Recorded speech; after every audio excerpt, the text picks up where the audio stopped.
Okay, let's start with the heart of every family, the mother. She's often the first to face the challenges of helping her family adapt while preserving her values. I'm going to throw this right now at Miss Zainab. You came to Britain when you were just 6 years old. How has that shaped shaped the way you raise your family and connect with both worlds? First of all, thank you for having us.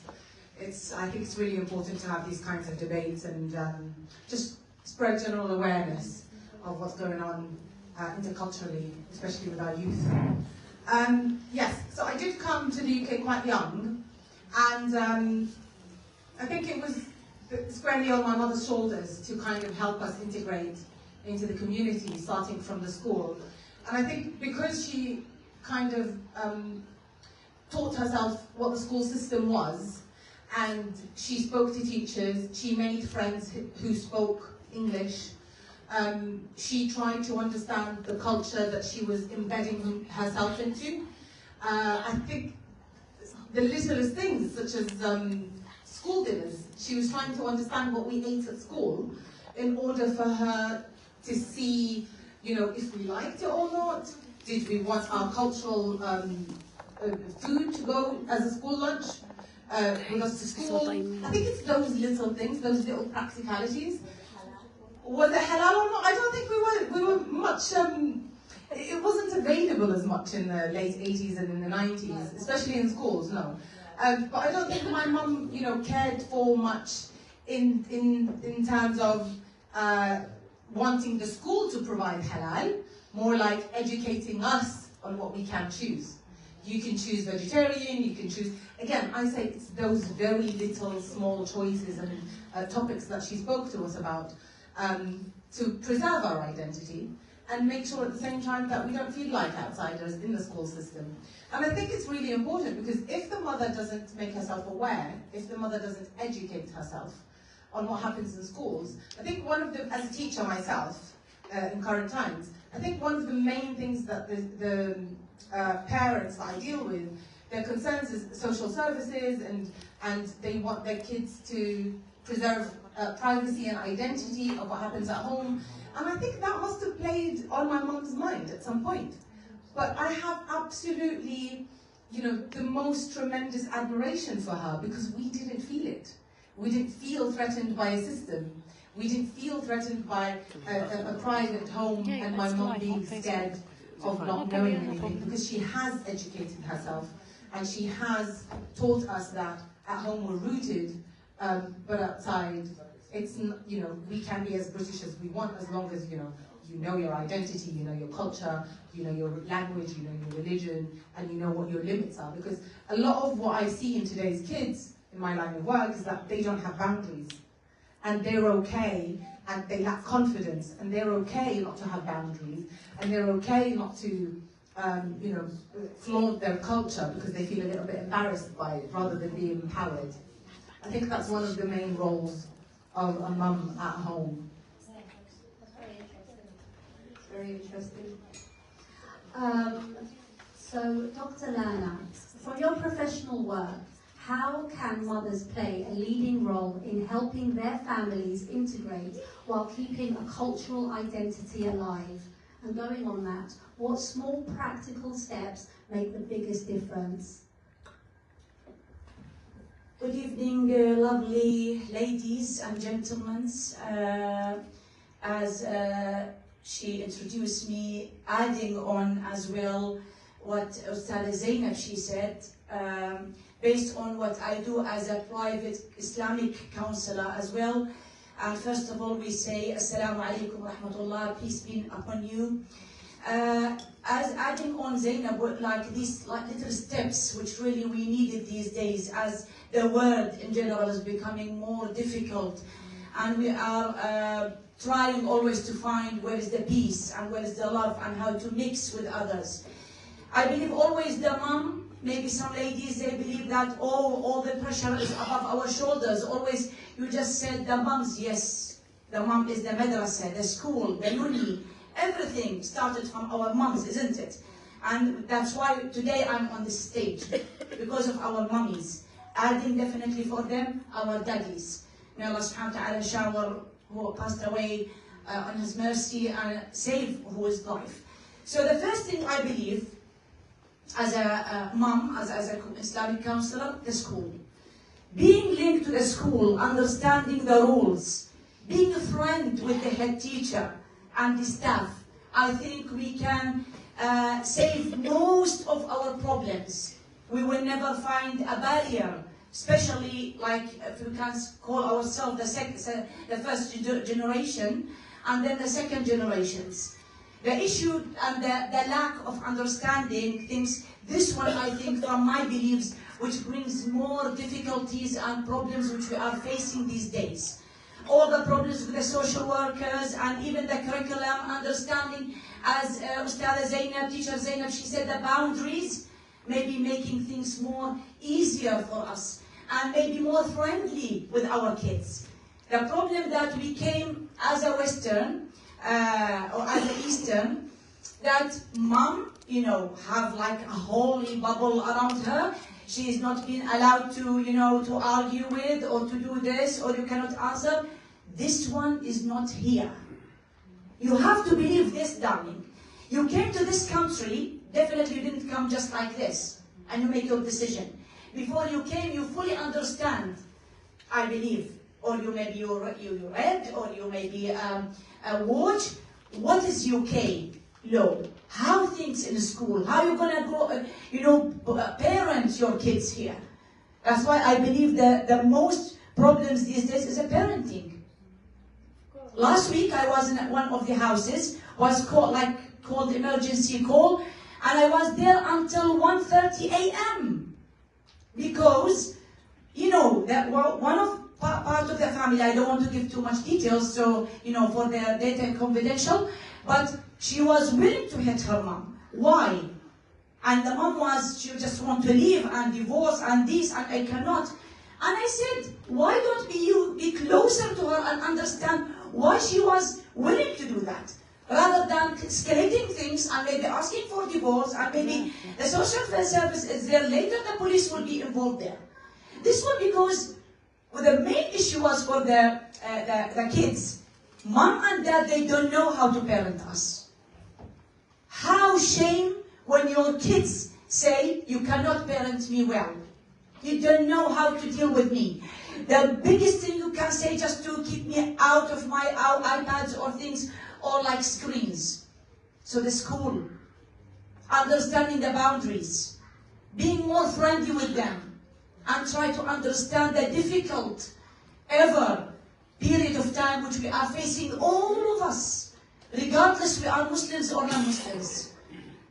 Gaza and all the things which put on since 3 years, and the stress which has happened to mummies and daddies and all the society. And again, why not to learn? I always said to my kids, we will be always learners until we pass away. So attending courses, workshops, reading, asking, counsel, never be shy that I don't know how to deal with this. I will ask someone else and I will say help. Yes, thank you. Now let's move on to the children, because they often live between two worlds, home and school, heritage and new culture. Ms. Zainab, as both a mother and a teacher, what have you noticed about how children balance two cultures? How do you help them feel proud of who they are while still belonging here? Okay, so I remember the specific incident that happened when I was a teenager. So adolescence is difficult anyway. So can you imagine adolescence being Arab or an ethnic minority and then going to a British school where sometimes, you know, you're put on the sidelines. Sometimes there's bullying issues. Sometimes the staff don't understand. This happened, I think, when I was in year 8. So the most difficult ages in schools are year 8 and year 9. So if you go to any school, you'd find teachers complaining from year 8 and year 9s. I remember, not going into details, but I remember my mum's attitude to my problem. It was 6 o'clock in the evening, in winter, you know how dark it gets. I called my mum from a pay box phone, blast from the past, and I told her I was lost, I couldn't get myself home. Do you know what she said to me? I'll pick you up in 20 minutes from Kilburn Station, whether you like it or not. Get yourself there.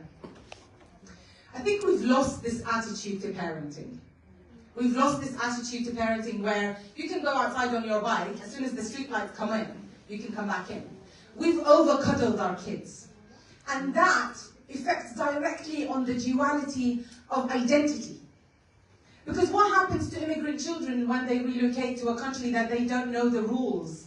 They don't know if it's safe. They don't know how they can speak to their kids without over-cuddling them. What happens is that the kids either don't have enough confidence to tackle their own problems, they don't have the confidence or the self-esteem to express themselves in a negative or a positive way, and then they start compartmentalizing their identity. My identity at school is different than identity at home. Am I more Arab? Am I more British? And because of these issues, they start to have some sort of secret attitudes. They don't want to tell their parents what happens at school, and they don't want to tell the school or their friends how they conduct life at home. They become embarrassed of what they eat. They become embarrassed of, say for example, not being able to, for my kids, celebrate Christmas, for example. So all these differences are looked at as differences rather than assets, positives. It is what makes our identity. How do we tell our kids, you are proud of this, you are who you are, because you live in both worlds. You have the best of both worlds. British people of white background who have only gotten passports after they're 18 and they want to take a gap year, they don't have the same experiences as our kids who have a back home, and they travel every summer, and they experience different cultures, different foods, cousins playing in the street. These are all assets. And that's what we need to teach our children. Look at your assets. Don't look at the differences.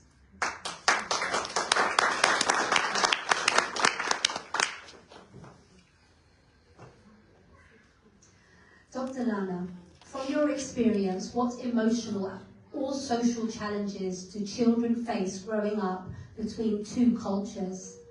How can parents support confidence and belonging at home?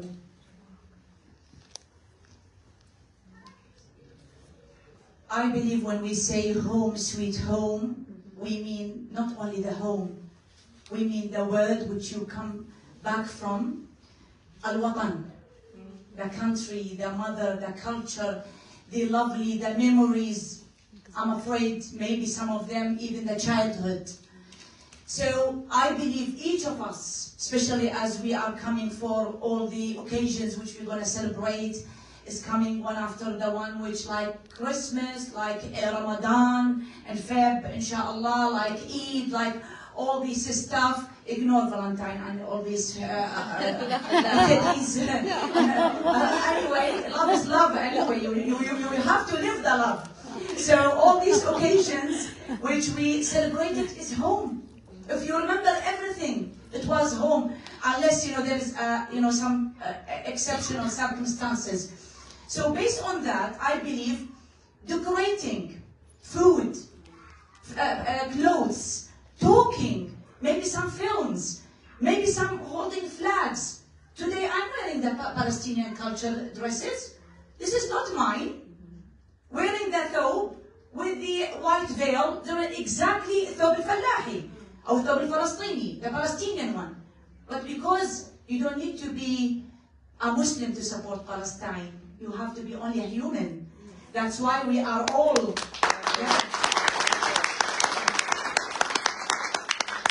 That's why all we are like active today, as we are related to Palestine and to everywhere. Today, the world is one village. That's why we have to believe. And this one was one of the talks which I was invited to one of the weekend school, the Arabic schools, to talk about the identity. It was lovely. Anyway, if you like to watch it. It might be, I think, on my YouTube. Yeah, going back, I were talking to the students like 11 plus. And one of the questions which I told them, because it's good to hear the others, isn't it? We don't have always to just lectures and talk. It's good to... Do you think having two identities, is it positive or negative for you? Is it as we like feel it's going to mix them upside down and they don't know and it will be confused? And most of them, they raise their hands up, that is positive. And I like that. And I input above of that, that look, this one will give you a good future. And this one will be a big opportunity to have a job. Heathrow Airport was advertising that day on the Facebook that they want people, even 18 plus, yeah, to employ them, which they have two at least languages. Immediately I forward the link to my daughter because she was looking for a job. And I say, look, you have the Arabic, you have the English, so you are lucky that you grew up in this country. Which for us, we were adding above of that, like if you learn like in Iraq or in Jordan or Saudi Arabia, we have to add on that the horrible English because we don't like English, we find it difficult. Here, they just born with it and they love it. And always we are, fighting that speak Arabic, talk their mother language, either you are Algerian or Iraqi or Palestinian or Yemeni or whatever. So they are born with this. On top of that, some of them, they have even added another language, like Spanish or like French or whatever. I regret now I didn't have the Kurdish because I'm half Kurdish, half Arab. So I always blame mom and I say, look, if you give me this language, I have 3 languages at least now. I blame myself sometimes when I go for talks, I don't know Somali. There's loads of Somali here living in UK, which we can reach them if you know the language. Having this and looking always positive, تفاءلوا. التفاؤل and looking positive for things, as Ustadha Zainab, she said, this one will always give more things and adding positive things to our kids, which they will not find this confusion. And on top of that, you are the madrasa, you are the school and the uni, with your adding and feeding up, plus that, if he's available, if he's not available, ma'a salama anyway. So if it depends if they are there or not, mom can play the big role. So I think it's there. Our mindset, we need to resolve it before we look, is it going to be difficult for them or not? They are living their life. They are doing excellent. I believe always the culture day, which always the schools, I love it. And I always, the first donation from me to do maqluba, upside down, which we call it.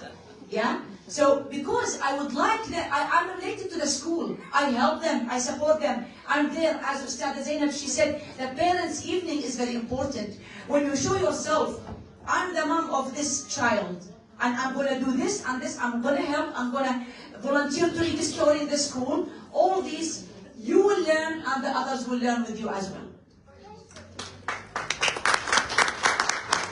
Follow up about something she said. I'm so sorry, I know, we're always bouncing ideas. But can we focus a little bit on language?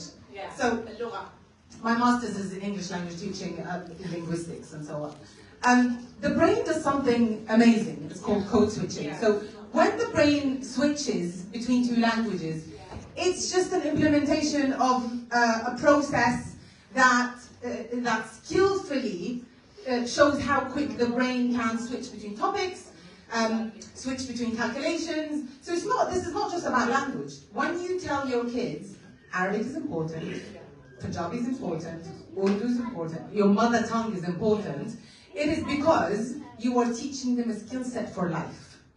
We're not just talking about employability.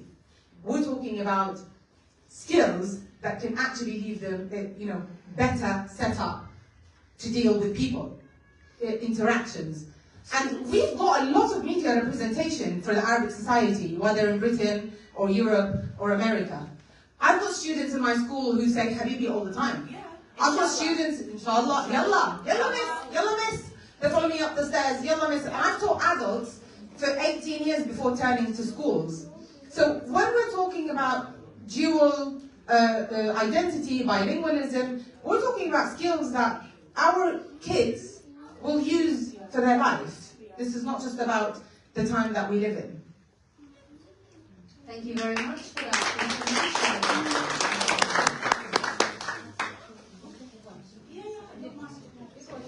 Okay. We don't have to be here all the time. No, it's okay. Yeah. So now I'd like to open the floor for your thoughts or any of your questions. Please raise your hand if you'd like to ask something. We'll try and cover as many as possible, one by one. And yeah, the floor is yours. If there's anyone who would like to ask any questions. Or even comments. Or any comments? A question to the panel, please. What practical steps can parents and communities take to help teenagers aged 14 to 16 avoid negative behaviors such as smoking, drinking, and harmful peer influences? Very good. Trusting. You start with Zainab because she's facing the Okay, school. so I have two opinions of this. As a parent myself, and as an educator at schools. So in schools, we always there's a subject called PSHE where we talk about, say, for example, ethics and morals, and the school tries its best to highlight what is societally acceptable and what is not. At home, it is about building trust. Stop overreacting when you see a vape in your kids' drawers, for example. Don't overreact. Just explain, passively, what are the harmful effects of a vape? And watch their reaction. Watch how your children react to, say, for example, a group of kids doing weed at the corner of the street, right? And then always talk about it passively. Make sure that you are not lecturing your children. And yes, sometimes it works, but set expectations. Sometimes it doesn't. So set expectations for yourself that if it doesn't, it's fine. It's an ongoing practice. It's a progress, right? But if it does work, give yourself a pat on the back. You've done a perfect parental job. In my line of, I've got a 21-year-old and then I've got a 13-year-old. So it's an age gap. You have to be persistent to see what trends change in school. What my 21-year-old wasn't, he wasn't dealing with the same things that my 13-year-old is. Even my 7-year-old who says 6-7 all the time. It's like the amount of things as a parent that we have to be aware of is consequential because it will affect our home life. So my three takeaways from this is build trust, don't overreact, build trust. Second of all, set expectations for yourself and your kids at the same time. So if I saw a vape, my son's carrying a vape, I expect you not to vape. I expect you, not don't vape. Use your words wisely. Positive affirmations, which means set expectations of what behavior you want to see. So, for example, if you don't want your child to lie, don't say, don't lie, say, I expect the truth. So, really think about how you speak to your kids. And my third takeaway is that it's an ongoing progress. It's fine if they don't leave the vape straight away. Okay. The time is difficult, yeah? And we have to believe that Allah Musta'an, the period time which we are living now, is not like us. Even respecting mom and dads is not the same. So now they teach them to answer. They teach them to think. They teach them something, And I believe one of the things which really it works good, parenting them with love. Yes, parents. تربية بالحب. Friends, yeah. I love you. That's why I don't want you to be in this place, in this situation.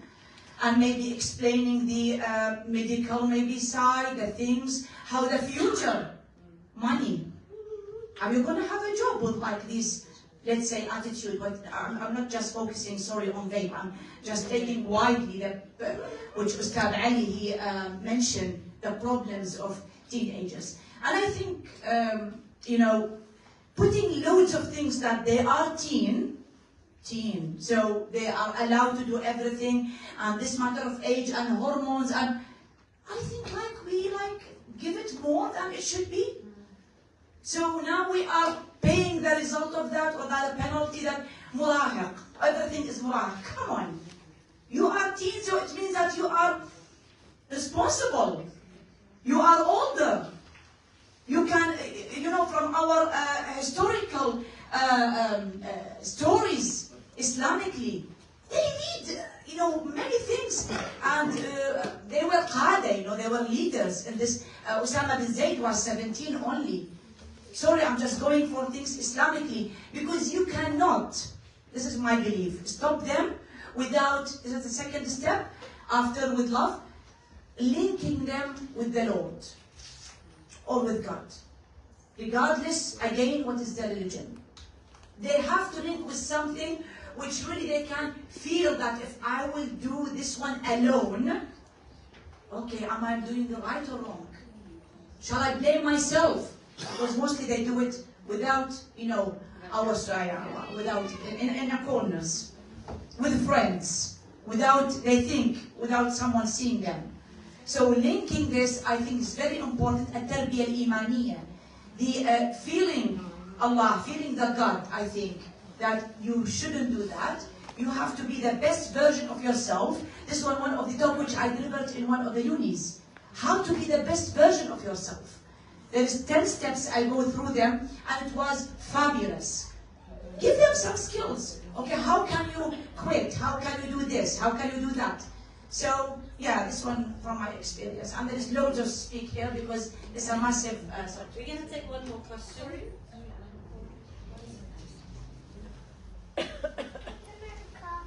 Hello everyone. I just want to reflect on a personal experience, and I need you comment on that.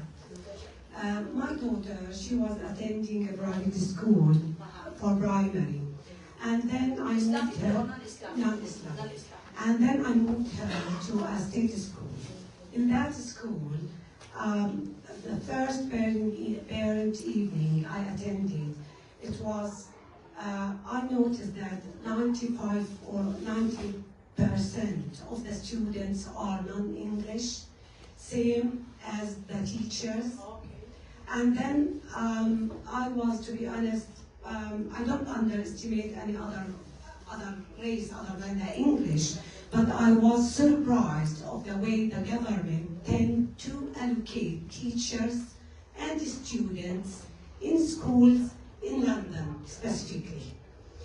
The other issue is, when my son graduated from King's College in dentistry with distinction, the first year that he has to do with NHS, he has been allocated to practices that owned by non-English clinics.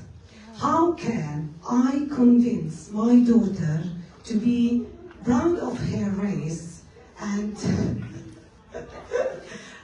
to be proud of her race and to convince her that there is no racism and to be positive about it? Thank you.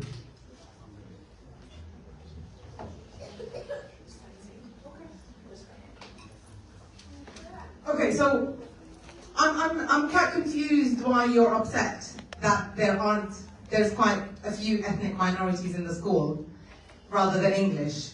Because I'm supposed to be in a democratic government, country. Yes, but diversity is the key here. I think diversity, so is it predominantly white, is what you're saying? Well, I meant, I live in Ealing, where I live. So there aren't many white, you want more white people? Yeah. It's a mix. Okay.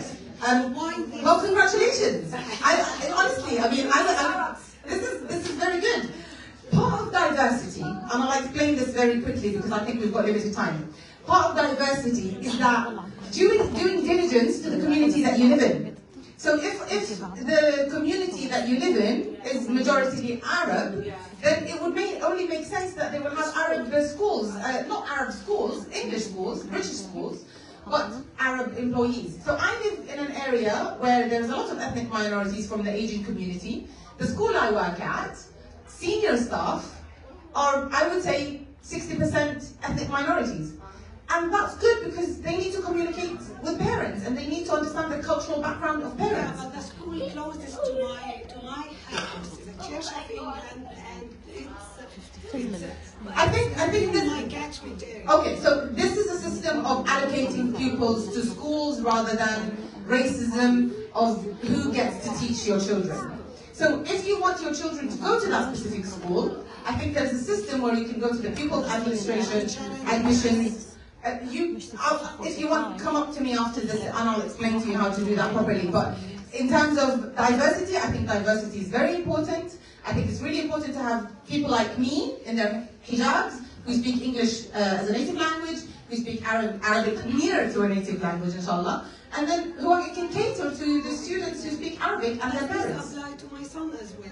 It applies to all students. Equality is very important. I mean, in terms of employment, when they allocate Yes, you- yes, of course, it should apply, which is nice. I like the fact that your son got. Yeah, I think it's a positive. I think it's amazing. If I walk into a clinic and I see your son as a clinician who speaks Arabic, and I'm slightly, my confidence is slightly, astray, and I need somebody to help me with my English, I'd be like, yes, woof, that's amazing. Congratulations. Honestly, you've done a brilliant job with your kids. Okay, any more questions? Oh, we have one more. Can we'll wrap it up. Let's wrap it up. And then I'll do my...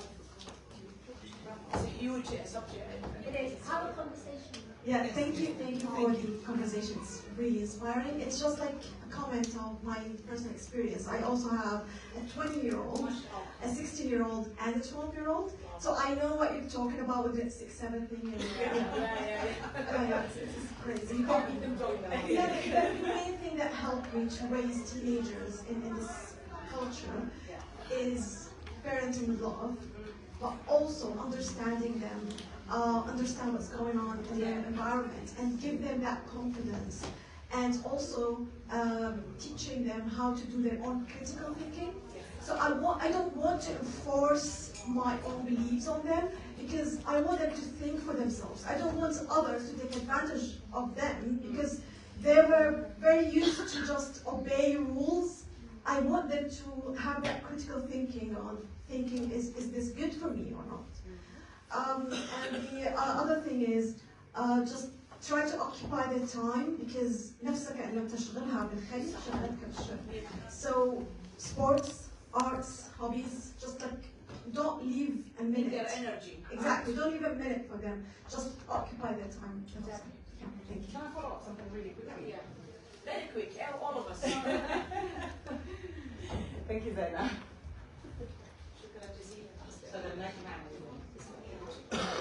In terms of the critical thinking, I always highlight the difference between civilization and culture to my kids.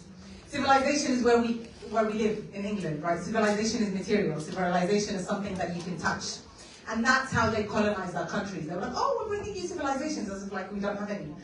And then culture is something you can't touch. It's the ethics that you raise your kids on. It's what you believe that lying is not a lie. It's not allowed to. Stealing is not allowed, and so on. So the difference between those is that culture is what you get taught at home, and civilization is what you get taught outside of home, in terms of work, in terms of school, in terms of public life. If your kids know the difference between both, if they are critical in understanding both, then they will be able to make better decisions.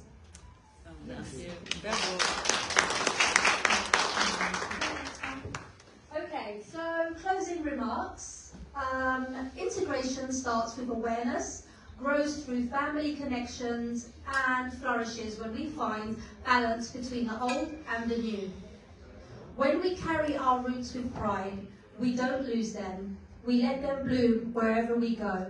I'd like to have a big thank you to our guests today, Ms. Zainab and Dr. Lana, and to all of you for being here today.